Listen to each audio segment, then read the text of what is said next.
Ilang weeks o linggo mayroon sa isang taon?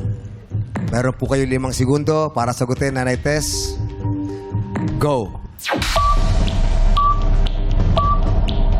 48 po. 48 ang sagot ni Nanay Tess.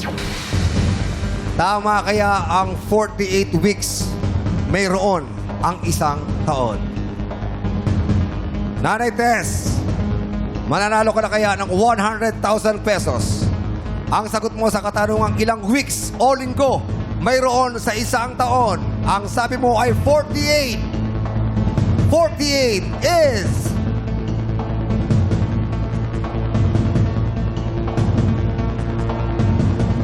wrong. Nanay Tess, kulang ka ng 1 buwan.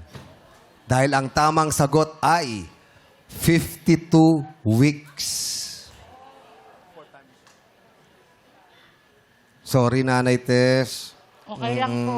Oo. Okay lang Kulang po. ka ng 1 Kasi taon. sir, inano ko lang yung 12 times 4. Kasi 4 weeks in 1 month. Yes. Yun lang po Oo. ang Pero may, kinumpute. may mga sumusobra po kasi na mga 31. Kasi sa isang linggo, 4 times 7 is 28. So may mga 3 araw na sumusobra kasi or 2 kasi may 30, 31, 'di ba? May 29 sa February. So may sumusobra, ibig sabihin kasama pa rin po yung bilang na yun na araw. Opo. So, yan, ito po.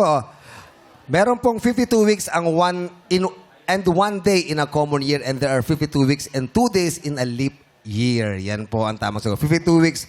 Nanay Tess, sorry, 1,000 lang ang po. may uuwi Okay mo. lang Pero huwag kang mag-alala. Okay lang Meron kang po. 1 kabang bigas.